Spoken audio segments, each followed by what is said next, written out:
Capítulo 3. La intuición de Magdalena.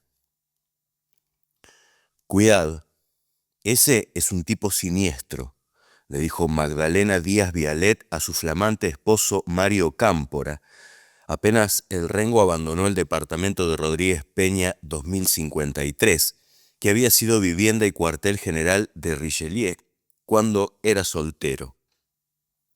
El tipo alto, con una pierna ortopédica, había dejado una estela turbia en ese espacio. Mario le explicó que el hombre de la pata de palo se llamaba Alejandro Ferreira y que lo mandaba el ministro de Agricultura italiano, Lorenzo Natali, para concretar una cuestión puntual que habían hablado en el reciente encuentro de Roma, una posible venta de ganado en pie a Italia. Un tema muy específico que solo conocían 4 personas: Perón, López Rega, Héctor Cámpora y el ministro Natali. Unos días antes explicó Mario a su esposa.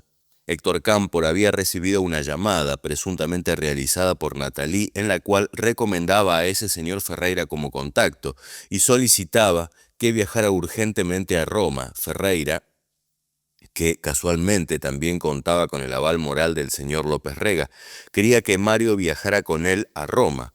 Desconfiado por profesión y vocación y alimentado por las sospechas de su mujer, Mario Cámpora hizo investigar al personaje sin lograr obtener datos a favor ni en contra. Igual, por simple olfato, decidió tomar distancia y no ir a Roma con el señor Ferreira.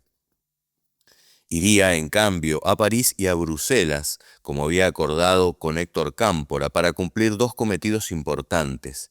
En Bruselas debía retomar la relación con el mercado común europeo, a través de su amigo Leopoldo Tetamanti, un diplomático hábil en temas de comercio exterior, que además simpatizaba con los peronistas.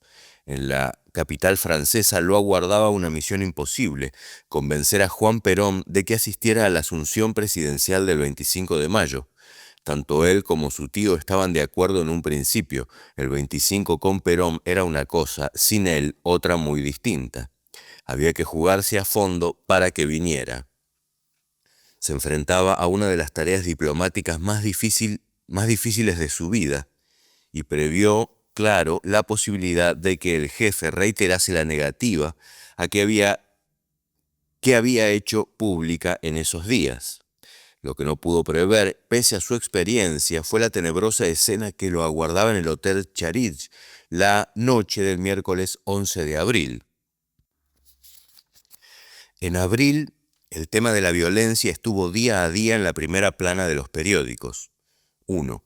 Un comando de la FARC ocupa los tribunales de San Isidro para apoderarse de armas y documentos.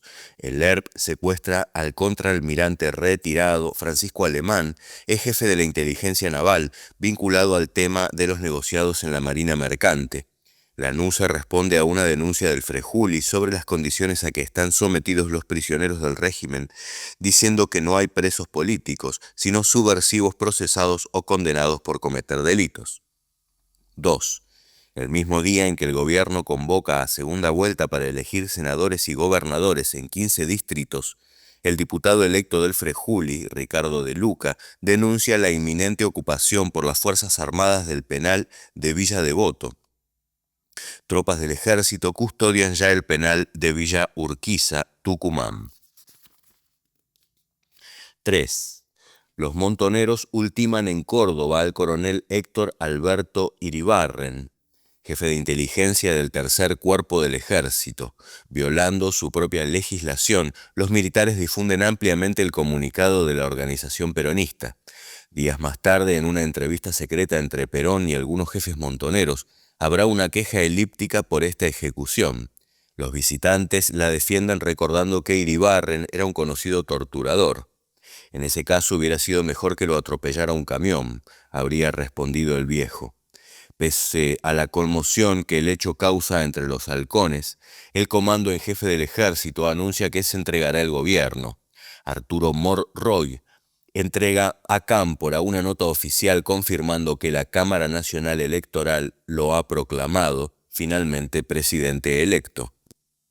La reunión se realiza en las nuevas oficinas de Cámpora, en Córdoba y Libertad, y dura escasamente 30 minutos. Faltan 50 días para la entrega del gobierno.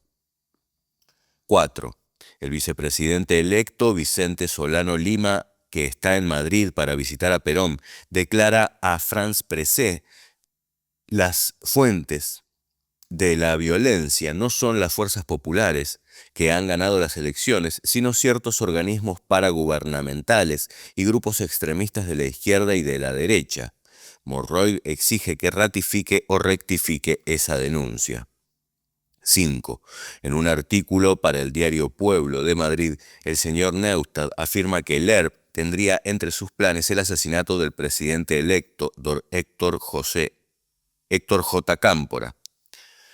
Su fuente es un jefe del ejército. En conferencia de prensa convocada antes de iniciar una nueva gira, el tío hace un llamado a los hombres que crean que por el camino de la fuerza y la exhibición de armas se logra la liberación nacional, pidiéndoles que comprendan que el pueblo se ha pronunciado para que esa liberación se obtenga por vía pacífica, y les pide una tregua suficiente como para comprobar si estamos en el camino de la liberación y si vamos a lograr nuestros objetivos.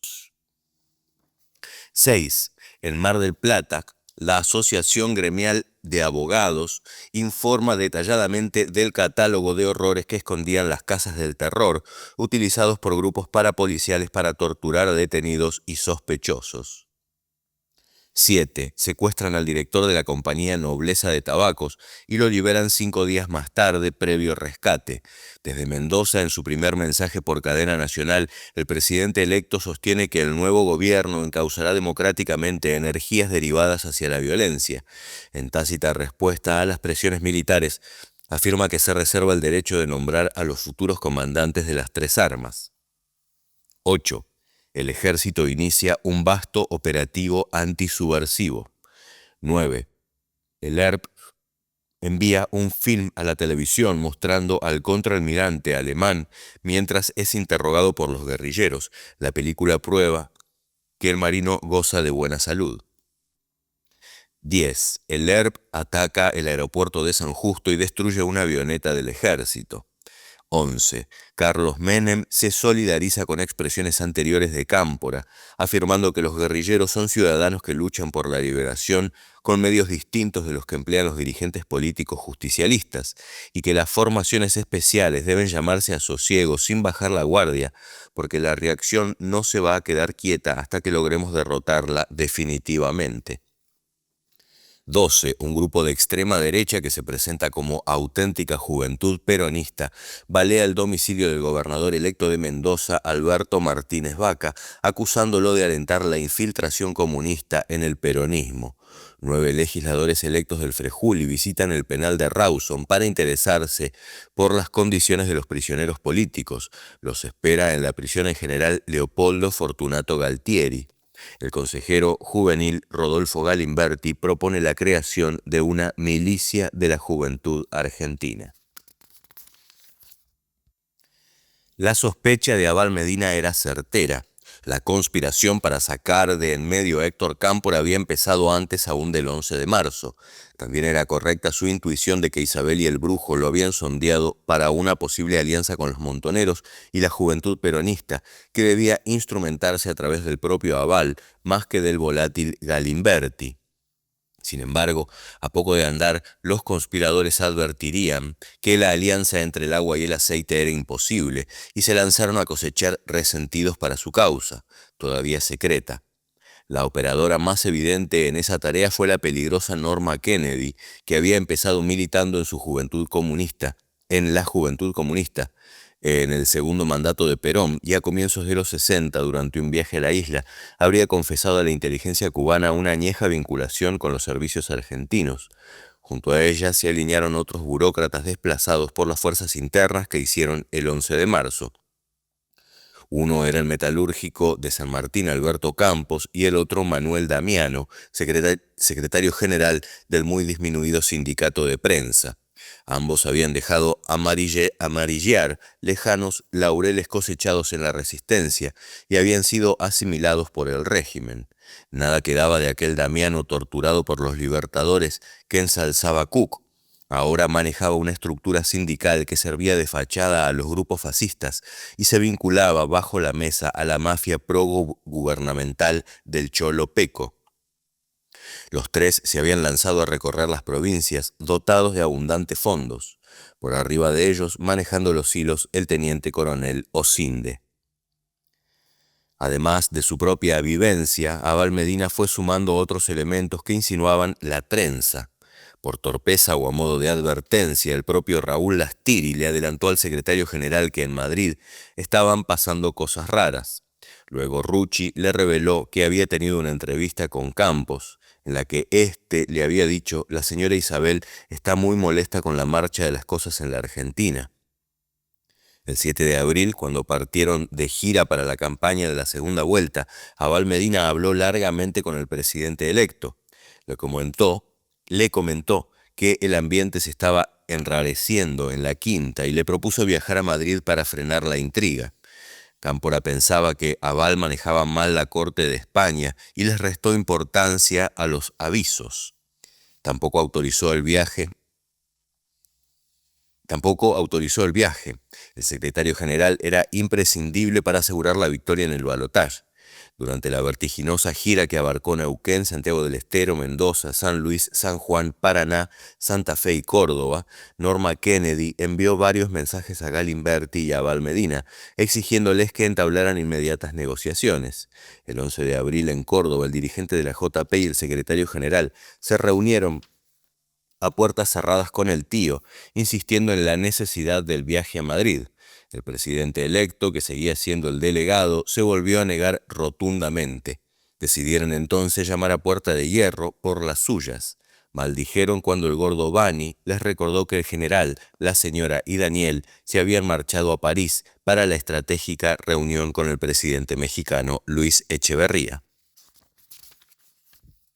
Mario Cámpora se bajó de la lujosa bagnole que le había enviado Perón a su hotel. Caminó escasos metros por la avenue des Champs-Élysées y penetró resuelto en el Claridge. En el bar lo aguardaba Daniel como filtro inevitable antes de la cena con el general. Cuando saludó al hombre tosco del traje oscuro que había conocido en noviembre pasado, estaba muy lejos de suponer la intriga teatral que ese hombre estaba urdiendo para descalificarlo ante el general. El Rengo Ferreira había cumplido bien su cometido. El propio ministro italiano de Agricultura llamó a Perón para quejarse de la visita de un entrometido que se llamaba Alejandro Ferreira y venía de parte de Mario Cámpora. Antes, el hombre de la pata de palo había enviado una comunicación al joven diplomático peronista, Archibaldo Lanús, que estaba asignado a la embajada argentina en París, anunciando que tenía ya los contactos y viajaba a París y Roma. López Rega cambió la palabra contactos por contratos y se la pasó a Perón para demostrar que los Cámpora ya estaban vendiendo cosas. Para coronar, dirá, aludiendo a Lanús, que era un agravante estar utilizando homosexuales.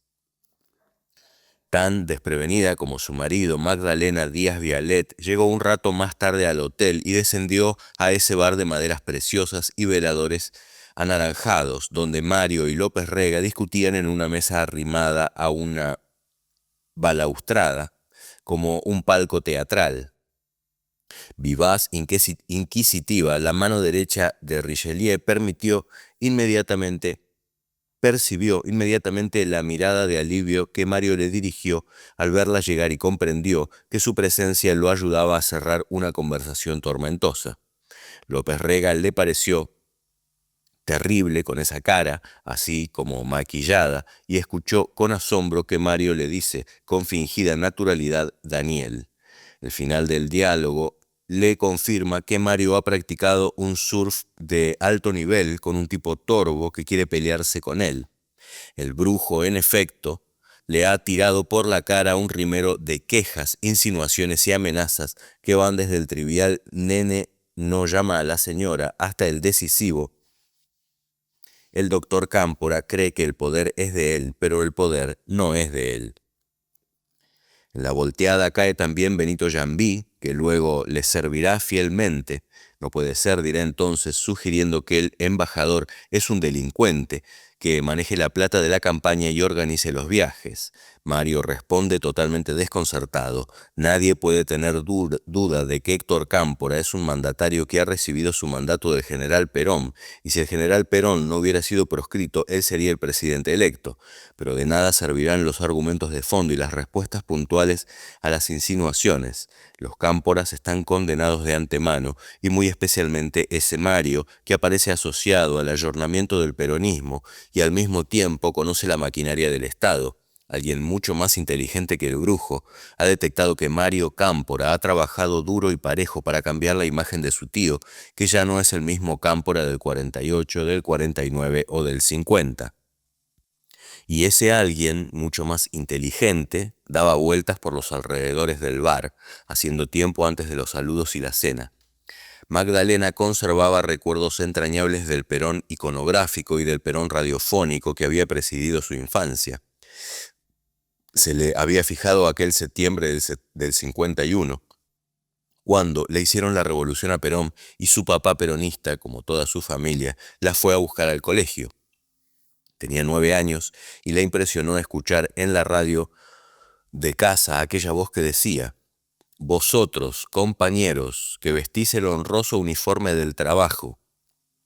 Pero le costaba asociar el honroso uniforme del trabajo y el gran jefe de la actualización doctrinaria, que hablaba de la juventud maravillosa y el socialismo nacional, con ese anciano real e irreal que veía por primera vez, increíblemente alto, totalmente engominado, con el pelo tremendamente oscuro, vistiendo un saco de pied de poule, con una cara como tallada, en la que no entraba ni un rayo de luz, que se paseaba por el lobby con Isabel, una mujercita cursi vestida de azul, que le impresionó por su enanismo, por el gesto ese de llevarse la mano acá, a la clavícula izquierda, y a la que percibió como espantosamente histérica.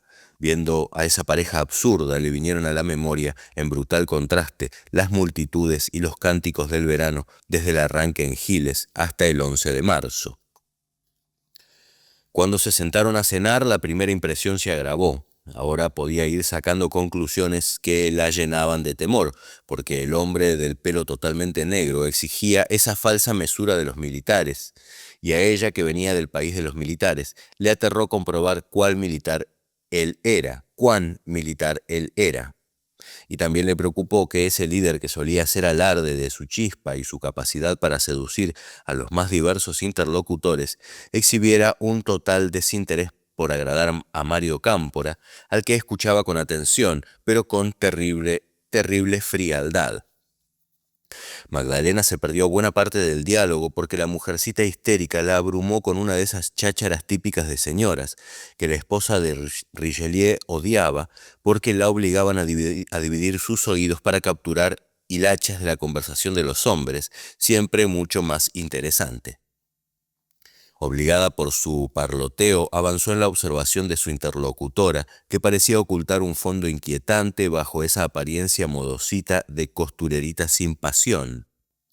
Era evidente que la mujercita histérica tenía una relación muy especial con Daniel, a quien Magdalena escuchaba intervenir con su voz chillona, desbordando lo que debería ser la actitud recatada de un secretario.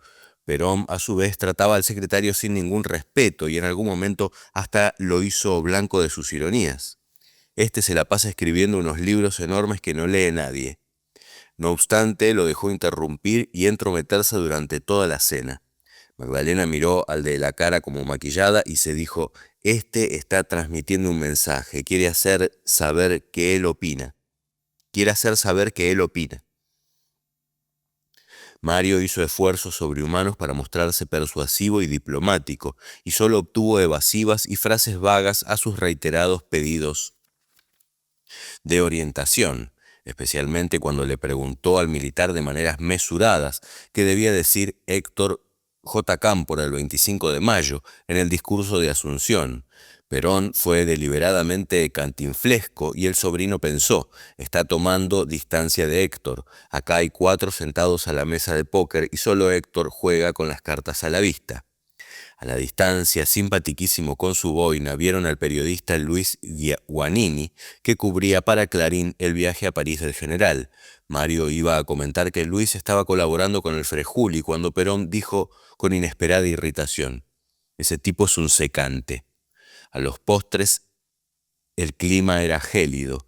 Magdalena y Mario acompañaron al trío hasta el ascensor. Perón y Mario iban adelante. El sobrino insistió: «General, le rogamos que venga el 25. El pueblo argentino reclama su presencia». Habían llegado al ascensor y Perón se volvió hacia Mario con el rostro amoratado. «No voy a ir, para no robarle el show al doctor Cámpora». Hizo una breve pausa y luego confesó con firmeza, dándose una palmada en el pecho: «Yo iré después, y entonces el balcón será para mí». Los Cámporas salieron mudos y aterrados y se fueron caminando al pequeño hotel donde paraban, cerca de la ópera. Magdalena esbozó un comentario que no se atrevió a completar. «Mario, estoy horrorizada. El peronismo y el país van en una dirección y esta gente...». Mario caminaba sin ver las luces de la noche parisina, pensando que el enemigo había cambiado de nombre. Dijo sombrío, como pensando en voz alta: «Héctor no tiene idea de la que le están armando aquí». De regreso en el hotel decidieron suspender el viaje a Bruselas. Había que regresar de inmediato a Buenos Aires a informar al tío. Cuando estuvo frente a Héctor Cámpora, lo soltó abruptamente: «Héctor, el general me ha dicho que no va a estar acá el 25 de mayo». El tío alzó las cejas en ese gesto de aparente interrogación que ocultaba su disgusto. Mario arriesgó su interpretación: «Y por la metáfora que ha usado y por todo lo que ha dicho, yo tengo la impresión de que quiere ser presidente». Cámpora alzó las cejas y respondió: «Bueno, acá se hará lo que el general quiera. Nosotros estamos para cumplir su voluntad». Absorbido por la segunda vuelta electoral y por la presión de formar un gobierno eficaz y unitario, Cámpora no prestó la suficiente atención a esta nueva señal de alarma que ahora venía del lado de Mario Alberto. Después de la nueva victoria en la segunda vuelta, se limitó a enviar un largo télex al general, donde se excusó 2 veces por no haber tenido tiempo de mandarle una información más extensa y fluida. Hablarían largo y tendido a fin de mes, si el señor general estaba de acuerdo. El mensaje enfatizaba que el Frente había triunfado en 21 provincias y conquistado un amplio margen para gobernar a lo ancho y largo del país, y promover en profundidad la revolución justicialista que el pueblo ha votado bajo su inspiración. Disminuía con cierta ingenuidad burocrática el peso de la derrota en la capital federal, el pleito ante la justicia en Santiago del Estero y el triunfo de Zapag en Neuquén. Cerca de Perón, Norma Kennedy y sus socios recordaron que Abal Medina había enchufado en Capital a Sánchez Orondo y que Cámpora había puesto en Santiago del Estero al tilingo de López Bustos.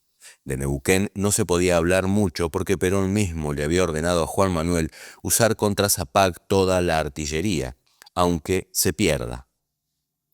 La noche anterior, Cámpora había salido al balcón de Oro y Santa Fe, escoltado por Abal Medina y Galimberti, para hablar a la muchedumbre que festejaba el nuevo triunfo. En el momento culminante alzó los brazos de sus 2 jóvenes compañeros y arrancó una larga ovación de los manifestantes. El gesto era más que elocuente y recordaba a los peronistas quienes habían formado la alianza que produjo el Lucha y Vuelve, el regreso y el triunfo del 11 de marzo. El secretario general pidió y obtuvo la solidaridad de la CGT, las 62 y la JP, que en forma conjunta salieron a respaldarlo. La rara conjunción de jóvenes y sindicalistas en un comunicado se había logrado después de una reunión con Abal, Galimberti, Rucci y Lorenzo Miguel, que se llevó a cabo en lo de Cafiero y que pareció inaugurar una nueva etapa de convivencia entre los tradicionales antagonistas. En ese encuentro se analizaron los inquietantes rumores que venían de Puerta de Hierro y se acordó que los presentes le plantearan a Cámpora la necesidad de un viaje conjunto a Madrid. El presidente electo volvió a oponerse al envío de una delegación, pero esta vez lo hizo tras un nuevo incidente con Rucci, que jugaba a dos puntas. En ese marco, Galimberti lanzó la provocación de las milicias. Después se diría que Perón lo defenestró por su imprudencia, pero la verdad es que el general ya había movido las fichas para hackear a la tendencia. El mismo 18 emitió la orden de congelar la reorganización del movimiento, que otorgaba un gran poder al secretario general. Cuando supo por Cámpora que el jefe ordenaba no innovar, Abal Medina comprendió que estaba en capilla. La nueva clarinada de Galimberti anunciando la creación de una milicia de la Juventud Argentina para la reconstrucción nacional sacudió al poder militar y a la propia militancia. Para no dejar dudas, abundó. En 1955 se instaló la violencia regiminosa a la que las masas contestaron con su propia violencia. Pero ahora debemos ejercer esta violencia en forma orgánica. En el mismo discurso pronunciado el miércoles 18 de abril en el Sindicato del Calzado, durante el acto de constitución de la Unión de Estudiantes Secundarios, UES, el consejero juvenil afirmó que la JP está dando en este momento una política para el conjunto del movimiento. En el mismo mitin, Juan Manuel Abal Medina exhortó a los jóvenes a convertirse en garantía revolucionaria del próximo gobierno popular y a prevenirse de los oportunistas. Había que dar mayor contenido real a las consignas. Así, ejemplificó, la sangre derramada no será negociada. Quiere decir que el 25 de mayo los compañeros presos van a estar en la calle junto al pueblo. También quiere decir que es preciso terminar con la dominación imperialista, con todos los nexos que nos atan al imperialismo yanqui. También significa terminar con el capitalismo y la oligarquía que le sirve de sostén y comenzar a construir una patria socialista. Era un lenguaje duro pero bastante generalizado, incluso entre dirigentes que se preciaban de ser más cautos y negociadores, como el exteniente Licastro o su segundo Carlos Grosso, que proponían implementar un movimiento nacional de masas para acceder a la etapa del poder total y a la transformación general de las instituciones civiles y militares que sirven al Estado liberal. Unas horas antes de que Galimberti largara la bomba de las milicias, Abal Medina había acompañado al consejero juvenil en una conferencia de prensa organizada por la JP, a la que asistieron todos los legisladores electos del sector y los dirigentes de las 7 regionales. Allí se lanzó un documento de 10 puntos titulado Compromiso con el Pueblo, en el que la cuarta rama del peronismo se proponía bregar para que el futuro gobierno cumpliera con las pautas programáticas votadas por la mayoría y avanzara algunos pasos más, castigando los delitos perpetrados por diversos funcionarios de la dictadura. La juventud peronista evidenció en ese acto que había crecido políticamente y venía a exigir una cuota decisiva de poder, a la que tenía derecho por su participación protagónica en la vuelta de Perón y el triunfo electoral. Ya no se trataba de hombres de acción al servicio de los caciques sindicales o simples agitadores a los que se llamaba cuando había que sacar la gente a la calle. Ahora la JP se veía a sí misma como garante de las pautas programáticas y factor determinante para convertir al gigante miope e invertebrado en un movimiento de liberación nacional. Con astucia, las fuerzas del status quo, que operaban dentro y fuera del peronismo, eludieron el debate de fondo que proponía la JP en aquel documento duro pero plausible y atacaron el flanco más débil y torpe, que era el anuncio de las milicias. Los profesionales de la violencia, como el general Alcides López Aunfranc, agitaron el espantajo bolchevique. El loco Galimberti se vio obligado a una aclaración. Se trataría de